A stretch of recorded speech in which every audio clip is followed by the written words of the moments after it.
प्रेमिणी पुस्तक में कृष्ण अर्जुन शीर्षक से बहुत सी बातें कही है, जिसे समझने का हम प्रयास करेंगे और उसके पीछे सद्गुरु का क्या निहित भाव है, क्या उनका संदेश है, इसे भी जानने की कोशिश करेंगे। पहली लाइन में कह रहे हैं, मुख कृष्ण कर्ण अर्जुन। हम सब जानते हैं कि श्री कृष्ण के मुख से गीता निकली है। पूरा गीता का ज्ञान भगवान श्री कृष्ण ने अपने मुखारविंद से किया है और दिया है। सिर्फ कहा ही नहीं, भीतर भर दिया। किसके भर दिया? अर्जुन के भीतर भर दिया। उनके मुख से निकला, कृष्ण के मुख से, और किसके कर्ण में गया, किसके कानों में गया? अर्जुन के कानों में गया। जो भी संबोधन गीता का है, भगवान किसको संबोधित कर रहे हैं? अर्जुन को संबोधित कर रहे हैं।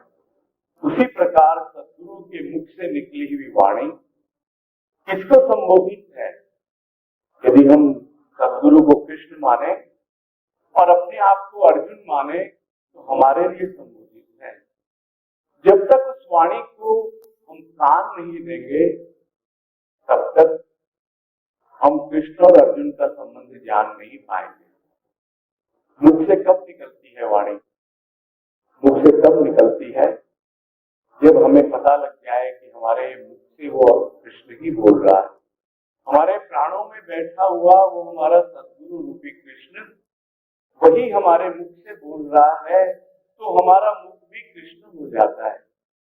सुन कौन रहा है? सुन रहा है अर्जुन।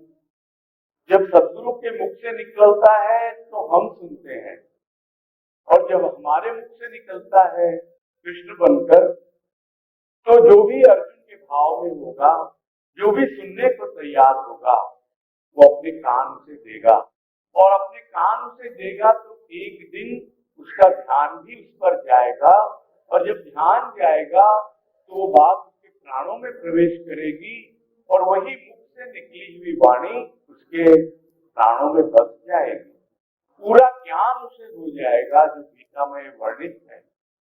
जो बात भाव निजड़ी में सद्गुरु ने हमें बतलाई है, वो पूरा का पूरा ज्ञान, वो पूरी भक्ति, वो पूरा भाव, वो हमारा हो जाएगा जब हम उनके मुखारविंद से निकली हुई इस वाणी को कान देंगे, ध्यान देंगे, प्राण देंगे, तो अपने आप ही सद्गुरु हमारे लिए कृष्ण हो गए और हम उनके लिए अर्जुन हो गए। आगे कह रहे हैं, प्रेम कृष्ण प्रेमी अर्जुन। यानी कृष्ण और अर्जुन का संबंध प्रेम और प्रेमी का है। प्रेमी का कोई न कोई रूप है, और प्रेमी को प्रेम करने के लिए एक प्रेमास्पद चाहिए, सामने कोई ऐसा व्यक्ति चाहिए जिसे वो प्रेम कर सके। प्रेमी तो तैयार है, किंतु उसे प्रेमास्पद नहीं मिल रहा। अर्जुन तो तैयार है, किंतु उसे कृष्ण नहीं मिल रहा। दुनिया लगी हुई है भक्ति में, भक्त बनने को तैयार है, किंतु उसे भगवान नहीं मिल रहा। शिष्य बनने को तो तैयार है, किंतु उसे सद्गुरु नहीं मिल रहा। और जब मिल जाता है प्रेमी को प्रेमास्पद, तब वास्तव में उसका प्रेम सही दिशा में लगता है। अन्यथा प्रेम तो होता ही रहता है दुनिया वालों से। हम प्रेमी हैं, किंतु हमारा प्रेम अर्जुन की तरह नहीं है, क्योंकि अर्जुन का यदि प्रेम होगा तो वो कृष्ण से ही होगा, दुनिया वालों से नहीं होगा। प्रेम बिखरा बिखरा है, लोगों में बटा बटा है, तो हम अर्जुन नहीं हो सकते। अर्जुन के अंदर एकाग्रता है, अर्जुन के अंदर ध्यान है, अर्जुन के अंदर धैर्य है। ये सब चीजें आती हैं और उसको सही दिशा मिलती है, तब उसे पता लगता है कि बिखरे हुए प्रेम को एकाग्र करना है, और एकाग्र के लिए कोई एक अग्र होना चाहिए, सामने होना चाहिए। तो अर्जुन को तो प्रेम के लिए कृष्ण मिल गए। उसी प्रकार हम जब अर्जुन हो जाते हैं तो हमें भी सद्गुरु कृष्ण के रूप में मिल जाते हैं। अब जब हमारा प्रेम प्रेमास्पद के प्रति समर्पित होता रहता है, और जब अपनी पूरी पराकाष्ठा पर पहुंच जाता है तो बस प्रेम ही प्रेम रह जाता है, प्रेमी नहीं रह जाता, प्रेमास्पद भी नहीं रह जाता। सब प्रेममय हो जाते हैं, सब कुछ कृष्णमय हो जाते हैं। उस वक्त अर्जुन अर्जुन नहीं रहता, उस वक्त कृष्णमय हो जाता है अर्जुन। इसलिए कहा गुरुदेव ने यहाँ प्रेम कृष्ण प्रेमी अर्जुन। प्रारंभ होता है कृष्ण को प्रेमास्पद के रूप में, किंतु धीरे धीरे प्रेममय हो जाता है अर्जुन, तो उसे कृष्ण ही कृष्ण दिखलाई देता है। प्रेम से भी यदि हम उस कृष्ण को अपनाते हैं, सामने रखते हैं, गोपियों का प्रेम और अर्जुन का प्रेम थोड़ा सा अलग है। गोपियों का प्रेम मोहन के प्रति है और मोहन का वो सम्मोहन है, वो उसकी बांसुरी का जादू है जिसमें वो अपने होशो हवास खो बैठती हैं, अपनी सुध बुध भूल जाती हैं और उस बांसुरी की तान में बिल्कुल मदमस्त होकर उनकी वृत्तियां नाचने लगती हैं और वो भी नाचने लगती हैं। अर्जुन का प्रेम गोपियों से भिन्न है। अर्जुन एक ऐसा प्रेमी है जिसके अंदर ध्यान है, जिसके अंदर एकाग्रता है, जिसके अंदर साधना है। वो प्रेम को साध रहा है, वो प्रेम को अपने ध्यान में ला रहा है। पूरी तरह एकाग्रता के साथ वो उस समाधि की अवस्था में पहुंचना चाहता है जहां बस प्रेम ही प्रेम रह जाता है। जब इस प्रकार से हम प्रेम को अपनाते हैं तो जीवन में प्रेम भी है और जीवन में ज्ञान भी है। प्रेम के साथ ज्ञान संतुलित रूप में चलता रहता है, ध्यान संतुलित रूप में चलता रहता है और एक दिन सब कुछ प्रेममय हो जाता है तो अर्जुन कृष्णमय हो जाता है। इसलिए कहा गुरुदेव ने प्रेम कृष्ण है तो प्रेमी अर्जुन है। फिर कह रहे हैं ज्ञान कृष्ण ध्यान अर्जुन। अर्जुन ध्यान लगाता है, न जाने कब ज्ञान मिलेगा, किंतु जिसे ज्ञान हो गया वो कृष्ण बन गया, वो तो पूर्ण हो गया, उसका ध्यान समाधि में परिवर्तित हो गया। ध्यान लगाते लगाते धारणा हो गई और जब उसको धारण कर लिया पूरी तरह से, उससे एकाकार हो गया तो अपने आप ही सब कुछ हल हो गया, सबका समाधान मिल गया। समाधि की अवस्था क्या है? समाधान हो गया, सारे प्रश्नों का हल मिल गया, जो प्राप्त करना था वो मिल गया, उसे प्राप्त कर लिया।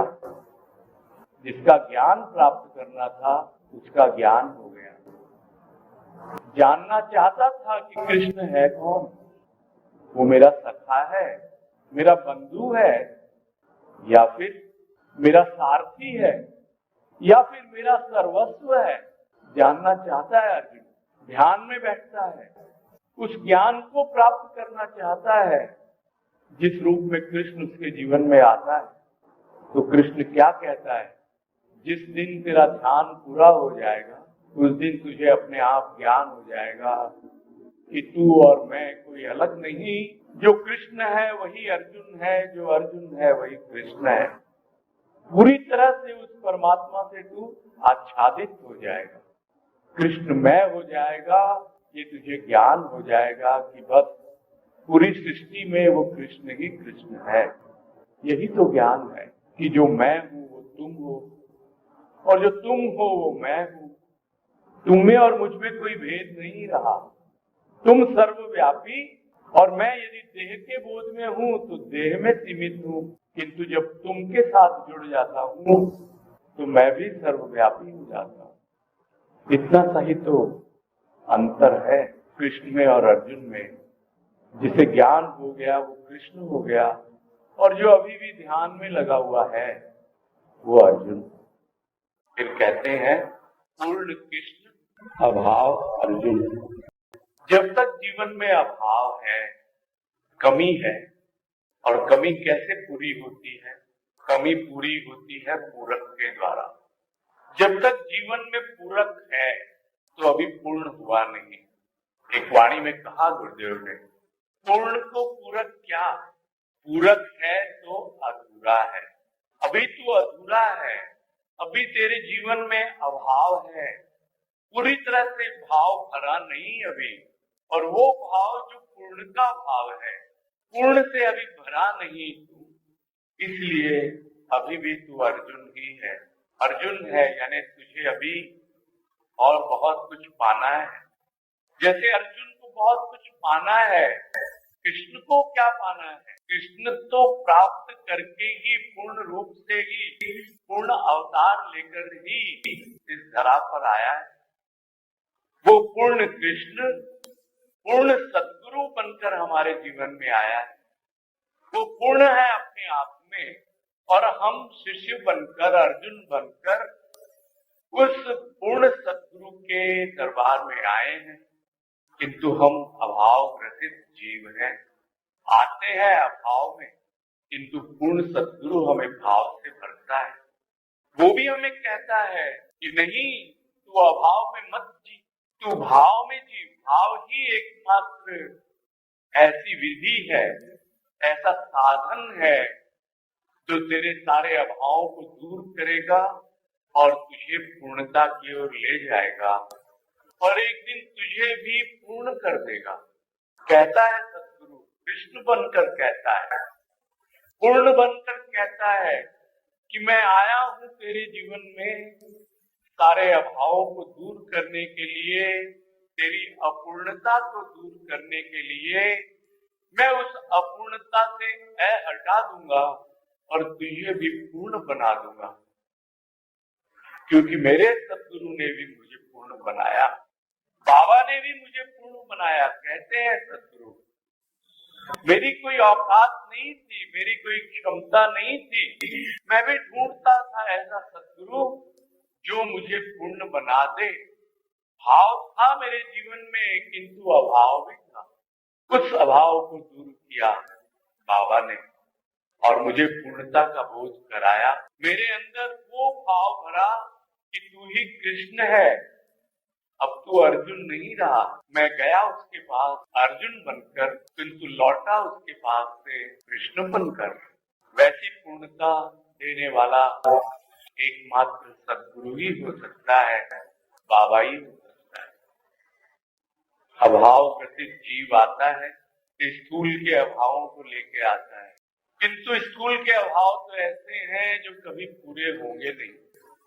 फिर सूक्ष्म के अभाव रखता है, और सूक्ष्म के अभाव भी ऐसे हैं जो पूरे होते नहीं है। पूरे कब होंगे? जब हम उसके भाव में आएंगे। एकमात्र भाव ही वो औषधि है, वो दवा है जो हमारे अभाव रूपी रोग को दूर करती है। जन्मजात रोग लगा हुआ है, लोग कहते हैं ये जन्म से है भाई, इसे तो कोई दूर नहीं कर सकता। किसी डॉक्टर के पास भी जाते हैं तो कहते हैं कि यह रोग तो तुझे जन्म से ही लगा हुआ है भाई, इसकी दवा तो अभी तक विज्ञान के पास नहीं है, ये तो तेरे खून में है, ये तो हेरिडिटरी है। क्योंकि हमारे पूर्वजों को भी अभाव था, तो हम भी अभाव लेके ही पैदा होते हैं। किंतु सद्गुरु एक ऐसा वैद्य है, वो ऐसा डॉक्टर है, वो हमें समझाता है, बतलाता है कि हो सकता है जन्म से तुझे अभाव था, लेकिन अब तू मेरे पास आ गया, अब तेरे सारे अभाव दूर हो गए, बस तू भाव में आ जा। ये भाव वो देता है कि तुझे कोई रोग नहीं लगा है, ये तो तेरा भ्रम है। ऐसे लोगों की संगत में बैठकर तू अभाव से भर जाता है, अन्यथा तू तो पूर्ण भाव लेकर ही आया है। तू पूर्ण है, तू अपूर्ण क्यों बन बैठा? ऐसा उद्घोष करने वाला कैसा कृष्ण कोई मिलेगा हमें? चारों ओर महाभारत घिरी हुई है दुनियादारी की, रोज रोज विचारों की लड़ाइयां चलती रहती हैं, भीतर भीतर द्वंद्व होते रहते हैं, युद्ध होते रहते हैं, और वो सद्गुरु कृष्ण बनकर आता है और हमें समझा समझाता है कि तू यदि पूर्णता को उपलब्ध होना चाहता है तो सारे अभाव मेरे चरणों में डाल दे। देख मैं कैसे तुझे भावों से भरता हूं, कैसे अर्जुन से कृष्ण की तुम्हारी यात्रा शुरू होती है। हम क्या चाहते हैं? हम तो यही कहते हैं प्रभु कृष्ण तो बस एक ही है, बाकी तो सब अर्जुन ही है। हम कैसे कृष्ण हो सकते हैं? किंतु कृष्ण क्या कहता है? कृष्ण कहता है कि मैं ही तो तुम्हारे मुख से बोल रहा हूं। जिस दिन तुम्हारे मुख से गीता निकलने लगेगी उस दिन मेरी सुनी हुई गीता तेरे काम आई। गीता सिर्फ श्रवण करने के लिए नहीं है, सिर्फ कर्ण तक रहने के लिए नहीं है। गीता सदगुरु की वाणी सिर्फ सुनने के लिए नहीं है, वो जीवन में उतारने के लिए है, वो प्राणों में बसाने के लिए है, वो सारे अभावों को मिटाने के लिए है। तब समझ में आएगा प्राणी को कि किस प्रकार कृष्ण पूर्ण है और अर्जुन अभाव है। फिर कहते हैं रस कृष्ण लीन अर्जुन। लीन तो हर कोई होना चाहता है, फिर भी जो अर्जुन के भाव में आ जाता है वो लीन हो पाता है। और उस अर्जुन के साथ कृष्ण है या नहीं वो तभी समझ में आता है जब लीन होने में रस मिले। लीन तो हो गया किंतु रस नहीं मिला। जब रस मिला तब पता लगा कि हाँ मेरे साथ मेरा प्रभु है। मैं तो अभावों को दूर करना चाहता हूँ और भाव में लीन होना चाहता हूँ, किंतु उस भाव में मुझे रस मिल रहा है कि नहीं मिल रहा। यदि भाव में रस मिल रहा है तो समझना होगा कि मेरे साथ मेरा प्रभु है, मेरा कृष्ण है मेरे साथ। वो भाव योगी मेरे साथ है, उससे मेरा योग हो रहा है, मैं उससे जुड़ रहा हूँ। वो रस रूप परमात्मा वो मेरे साथ है। तो यही तो पहचान है उसके सूक्ष्म रूप की। हम बैठ जाते हैं ध्यान में, हम ध्यान में बैठकर उसमें लीन होना चाहते हैं किंतु लीन हो नहीं पाते। थोड़ा थोड़ा लीन होते भी हैं तो हमें रस नहीं आता। ध्यान में रस नहीं आता तो हमें लगता है बड़ा रूखा सूखा है ये रास्ता। कोई बात नहीं, क्या ध्यान में ही लीन हुआ जाता है? क्या पद्मासन लगाकर आलती पालती मारकर ही ध्यान लगाया जाता है?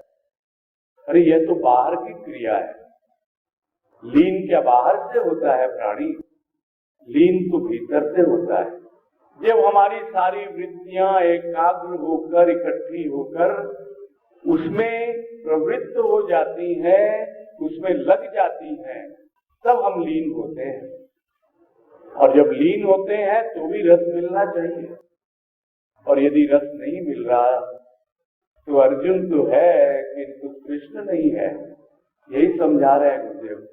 जब रस मिलेगा तभी तुझे समझ में आएगा कि हाँ अब मैं अर्जुन से कृष्ण की ओर आगे बढ़ रहा हूं। प्रथम तो अर्जुन बनना है। इतने कौरव हैं, इतने पांडव हैं, किंतु सब अर्जुन नहीं है। अर्जुन वही बन सकता है जिसे कृष्ण चुन ले, और कृष्ण उसे ही चुनता है जिसे वह समझ लेता है कि वो कृष्ण बनने के योग्य है। जब चुन लिया तो अर्जुन बन गया, और जब अर्जुन बन गया तो धीरे धीरे कृष्ण बनेगा। इतने कौरवों और पांडवों में से कोई कोई अर्जुन बनता है, और वो अर्जुन जिसका ध्यान सही है, जिसका कान सही है, जिसे लीन होना आता है, डूबना आता है। किंतु डूब कर भी यदि रस नहीं मिला, सिर्फ बाहर बाहर से ही भीगा, डुबकी लगाई, भीग गया बाहर बाहर, गंगा स्नान तो किया किंतु भीतर में पवित्रता का भाव नहीं आया, तो क्या आया? डूबना है भीतर से, भीतर से लीन होना है। जब भीतर से लीन होता है प्राणी तब उसे रस मिलता है। रस मिलता है तो रस रूप परमात्मा से उसका परिचय होता है। तब अर्जुन को लगता है कि हाँ, कृष्ण मेरे साथ है, वो मेरा साथी है, वो मेरा सखा है, वो मेरा सारथी है, मेरी जीवन की गाड़ी को आगे बढ़ा रहा है। तब लगता है, जब भीतर लीन होता है, तब रस मिलता है तो पुष्ट होता है। एक और पुष्ट होता है, भीतर का भाव मजबूत होता है, दूसरी ओर पुष्टि होती है इस बात की कि हाँ, रस रूप में मेरा प्रभु मेरे साथ है। और रस कहाँ है? रस प्रेम में है, रस भाव में है, और वही उसका रूप है, वही उसकी पहचान है कि इतना सत्संग करते हैं, इतना सुमिरन करते हैं, नाम जप करते हैं, उसके ध्यान में बैठते हैं, क्या उसमें रस मिलता है? क्या हम उसमें लीन होते हैं? प्रथम तो लीन ही नहीं हो पाते, और जब लीन होते हैं तो हम अर्जुन होते हैं, और जब उसमें रस मिलने लगता है तब हमें कृष्ण की प्रतीति होती है, अनुभव मिलता है कि हाँ, मेरा प्रभु मेरे साथ है। आगे कह रहे हैं, नारायण कृष्ण नर अर्जुन। यदि हम कृष्ण को नारायण मानते हैं तो अर्जुन को हमें नर मानना होता है। नर और नारायण में क्या अंतर है? नारायण को सब पता होता है, पूरी सृष्टि उसके हाथ में होती है, और नर को कुछ पता नहीं होता। नर तो बस उस नारायण की शरण में होता है। इतने जीव है इस सृष्टि में, इतने प्राणी हैं, सब नर नहीं होते। कोई पशु है, कोई पक्षी है, सभी मनुष्य नहीं होते, मानव नहीं होते। यहाँ नर से भाव मानव का है। मानव का जन्म विरलों को मिलता है, और वो किस लिए मिलता है? नारायण की प्राप्ति के लिए मिलता है, नारायण को हासिल करने के लिए मिलता है। इसलिए कहा है संतों ने, आज तो तू नर बन के आया है, इसलिए आया है कि तू नारायण की भक्ति कर, तू नारायण की पूजा कर, और ये तेरा जो शरीर है, ये तेरा जो नर रूप में तूने चूल्हा धारण किया हुआ है, ये नर ही उसका अयन हो जाए, ये शरीर ही उसका घर हो जाए, तब वास्तव में ये नारायण का वास स्थान होगा। तब तेरे हृदय में आकर वो नारायण बैठे। अर्जुन का भाव इतना ही है कि नर बन के आया है प्राणी, उस कृष्ण को, उस नारायण को अपने जीवन में अनुभव करना है, उसकी ओर बढ़ना है, उस ज्ञान को प्राप्त करना है, उस भक्ति में जीना है, ऐसे कर्म करते हुए चलना है कि हमारा जीवन पूरी गीता बन जाए। जो गीता का ज्ञान, जो गीता की भक्ति, जो गीता का कर्म भगवान कृष्ण ने हमें समझाया है, नारायण बनकर, वो अर्जुन बनकर हम अपने जीवन में उतार पाए कर्म, भक्ति और ज्ञान को, तब वास्तव में हमारा नर का रूप धारण करना, मनुष्य का जीवन धारण करना सार्थक होगा। अन्यथा कहते तो जाते हैं हम कि मानव का जन्म मिला है, और इसलिए मिला है कि तुम्हें मुक्ति मिल जाए, मोक्ष मिल जाए।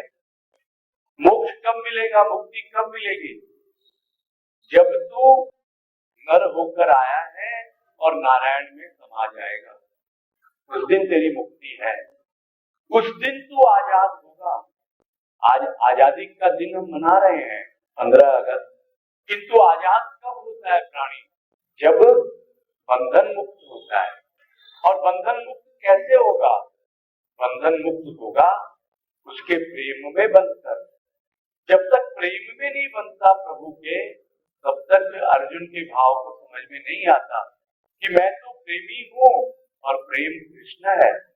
उस प्रेम के बंधन में बनता है तो कृष्ण और अर्जुन का वास्तविक संबंध जुड़ता है, और उस बंधन में बंधे हुए और उसी में लीन होना है। सिर्फ प्रेम ही रह जाएगा, सिर्फ परमात्मा ही रह जाएगा, केवल नारायण ही रह जाएगा, नर उसी नारायण में समा जाएगा। यह है मुक्ति, यह है मोक्ष। हम सुनते आए हैं कि भक्त को मुक्ति नहीं चाहिए, उसे तो भक्ति चाहिए। तो भक्ति कहाँ से आती है? भक्ति आती है लीन होने से। लीन होगा तो रस मिलेगा भक्ति में, नहीं तो सूखी सूखी है भक्ति। और भक्ति में और क्या चाहिए? प्रेम चाहिए। भक्ति में ध्यान चाहिए, भक्ति में कान चाहिए, भक्ति में सारे अभावों से हमको उठना होता है। और यही भक्ति है, यही अर्जुन का रूप है।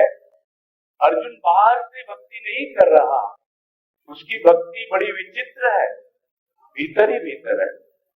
जब भीतर ही भीतर वो उसे काम देता है, उसे ध्यान देता है, उसमें लीन होता है, तो अपने आप ही उसकी भक्ति चलती रहती है। वो नर होकर भी उसकी भक्ति में लगा हुआ है तो नारायण की ओर अपने आप ही अग्रसर हो रहा है। अरे जब जुड़े हुए हो उसके साथ तो क्या उससे दूर हो? लोग तो कह देंगे नहीं भाई तुम्हें मुझ में भेदभाव, तुम नारायण और मैं नर, दुनिया तुम्हारे हाथ में और मैं दुनिया के हाथ में। अरे मैं दुनिया के हाथ में? क्या बोल रहा है तू? दुनिया के हाथ में या प्रभु के हाथ में? एक ओर तो भक्ति कर रहा है और दूसरी ओर कह रहा मैं दुनिया के हाथ में। नहीं, मैं दुनिया के हाथ में नहीं, मैं तो प्रभु के हाथ का खिलौना हूँ, मैं उसकी भक्ति कर रहा हूँ, मैं तो उसी के हाथ में, मैं तो उसी में लीन हो रहा हूँ। मेरी भक्ति में उसी का रस है, मेरी भक्ति में उसी का ज्ञान है। अंदर बाहर चारों ओर में उसी से ओतप्रोत हूँ। आज मैं नर हूं तो क्या हो गया? एक दिन मुझे उस नारायण में ही समाना है। समाना क्या है? नारायण ही होना है। कहा गुरुदेव ने भक्ति कर रहा है, इसलिए कर रहा है, भगवान बनने के लिए कर रहा है। कोई बात नहीं, भगवान नहीं बन सकता तो भगवान का बन के कर, उसका बन के कर। एक दिन अपने आप ही तुझे भीतर में अनुभव होगा कि भक्त और भगवान एक, अर्जुन और कृष्ण एक है। ये दुनिया जानती है कि नहीं जानती? कृष्ण जानता है, अर्जुन जानता है। अभी तक अंतर है कृष्ण और अर्जुन में, एक संबंध है और संबंध जहां तक होगा तब तक दोनों अलग अलग रूप में होंगे, किंतु संबंध का सूत्र क्या है? प्रेम है। प्रत्येक रिश्ते में, प्रत्येक संबंध में प्रेम जुड़ा हुआ है, चाहे वो मुख है या कर्ण है, दोनों के भीतर भी संबंध है। मुख बोलता है, कान सुनता है, दोनों तो आपस में संबंधित है, दोनों ही ज्ञान से जुड़े हुए हैं। यदि हमारा कान कुछ सुने और मुख कुछ बोले तो अधूरा है।